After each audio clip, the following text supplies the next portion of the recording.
Y a-t-il des Angolais sur le front, au Sud Kivu ou pas? L'histoire de fosses communes sur le prétendu 167 cas de personnes enterrées dans des fosses communes, est-il vrai ou faux? Bonjour, bonsoir. Nous vous saluons de partout où vous êtes en train de nous suivre. Nous, c'est Analysons Congo.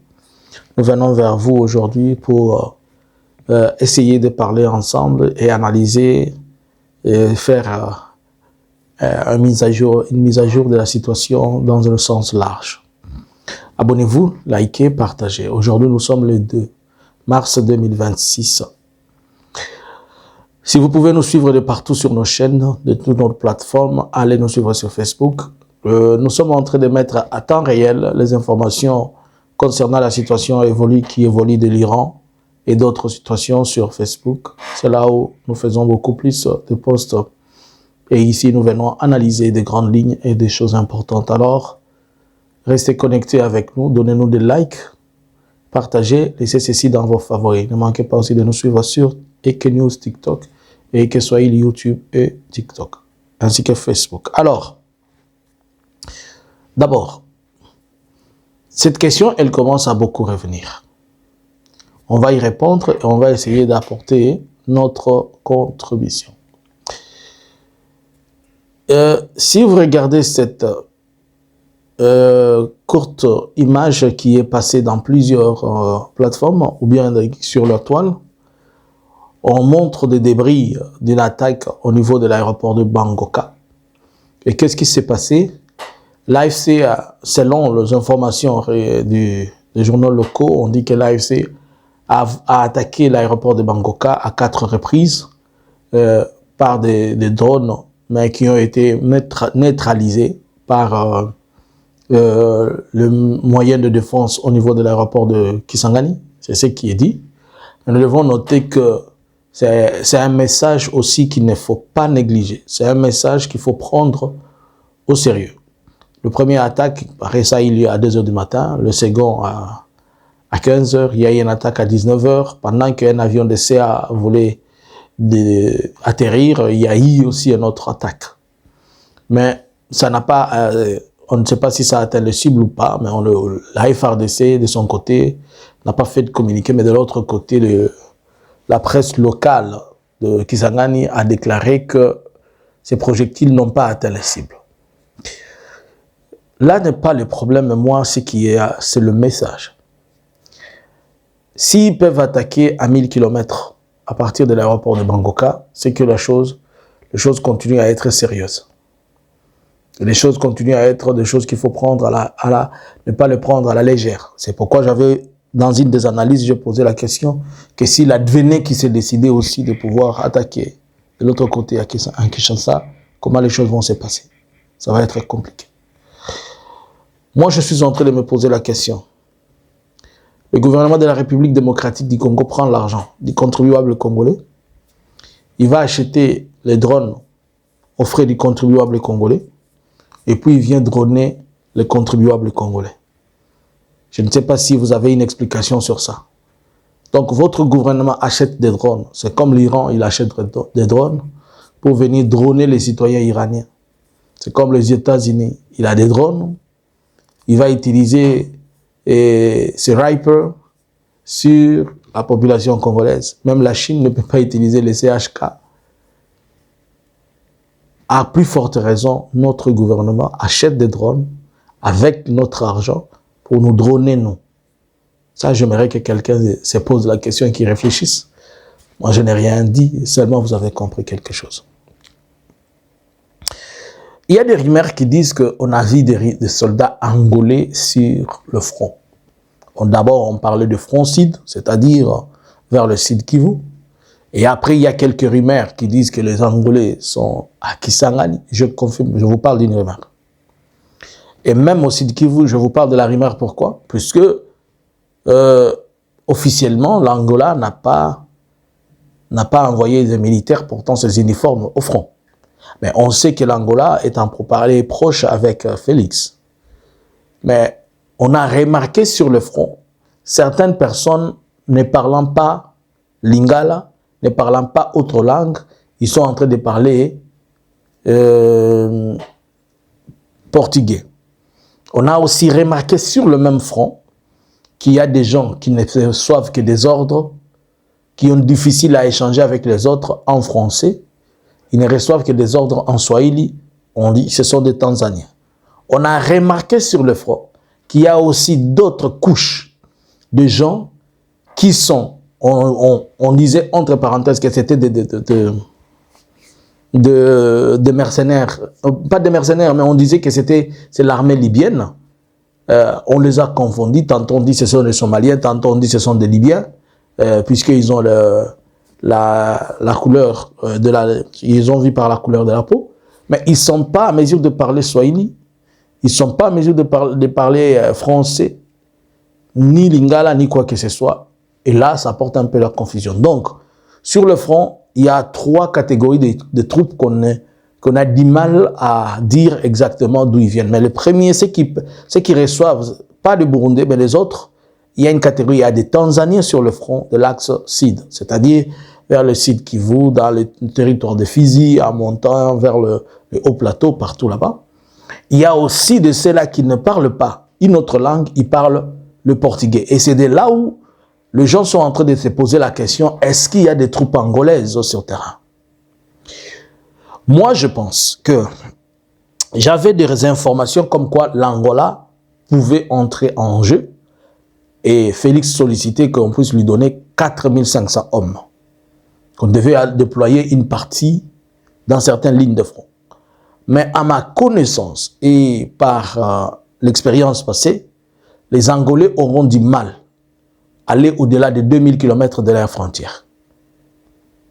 Et surtout que les Angolais auraient du mal à aller dans le sud Kivu. Ils peuvent aller en instructeur ou bien en petit nombre.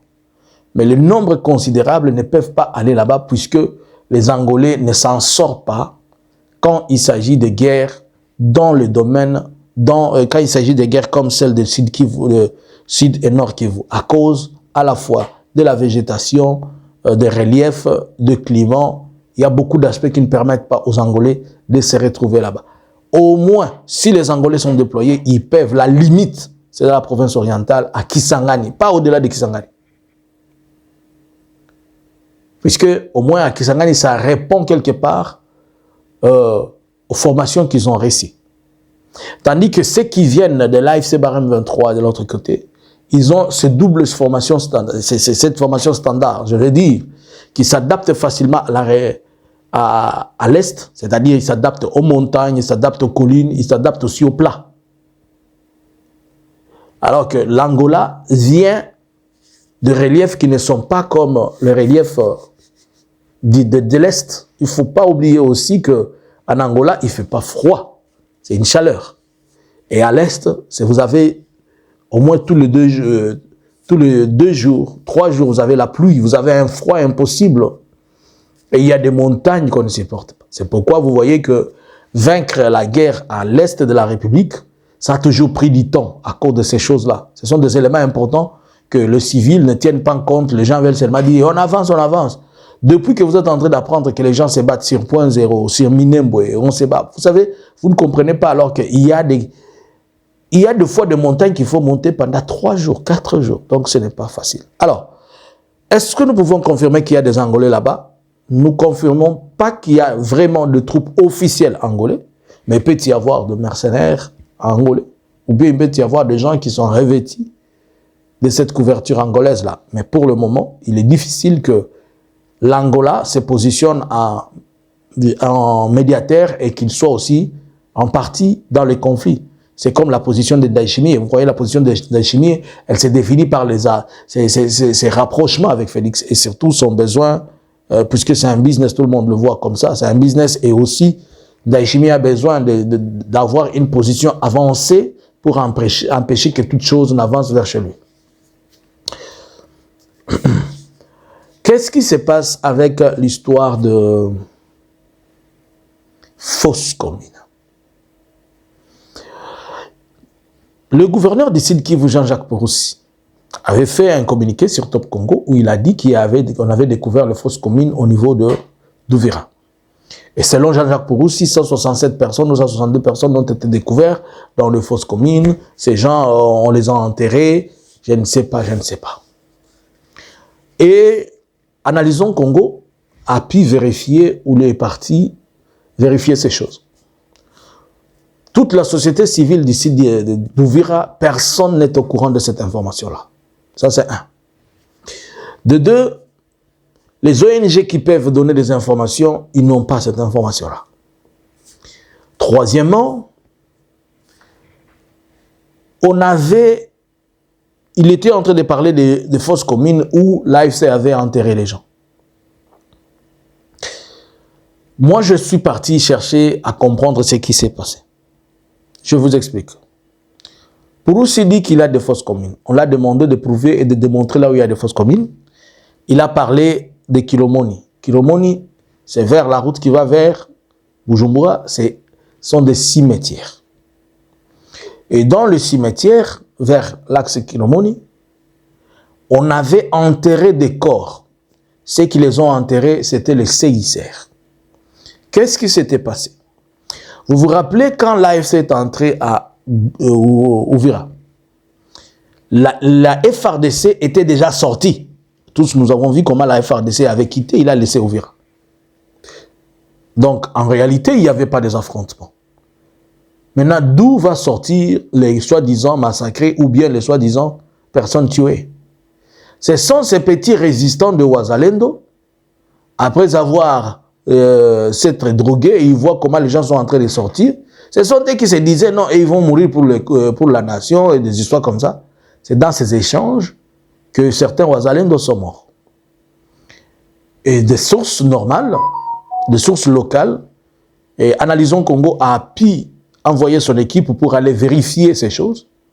Nous avons les informations reportées et les réalités dans toute la ville, tout le monde peut savoir que parmi les corps de Wazalendo et d'autres qui logeaient le long de la route, c'est lorsque l'AFC est entré qu'il avait demandé au CICR d'aller les enterrer. Et on parlerait de 22 corps que le CICR lui-même avait pris et il est parti enterrer. Nous avons essayé de tenter de contacter le responsable de Croix-Rouge, de CICR, mais c'était en vain, comme c'était un week-end. Nous allons encore revenir voir si nous pouvons avoir sa version des faits. Mais est-il que notre équipe, Analysons Congo, est arrivée sur le lieu hier pour vérifier à la fois les deux sites.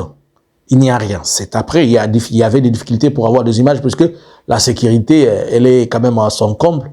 On ne veut pas que ces mensonges-là qui sont en train de démontrer, qu'ils sortent dehors. Alors, nous pouvons vous confirmer, nous pouvons, à notre niveau, à moins nous attendons aussi des enquêtes, qu'il n'y a pas eu massacre ou il n'y a pas eu de fausses communes dans lesquelles on avait massacré les gens. Par contre, il faut poser la question. Les gens que la FRDC était entre les Wazalendo tués pour téléphone, les massacres et les autres que ont tués pour avoir ravi ceci et ceci, où ces corps-là ont-ils été enterrés? Où sont-ils partis? À Ouvira, on tue, on te jette dans le lac pour $20, pour ton téléphone, pour ceci et pour cela.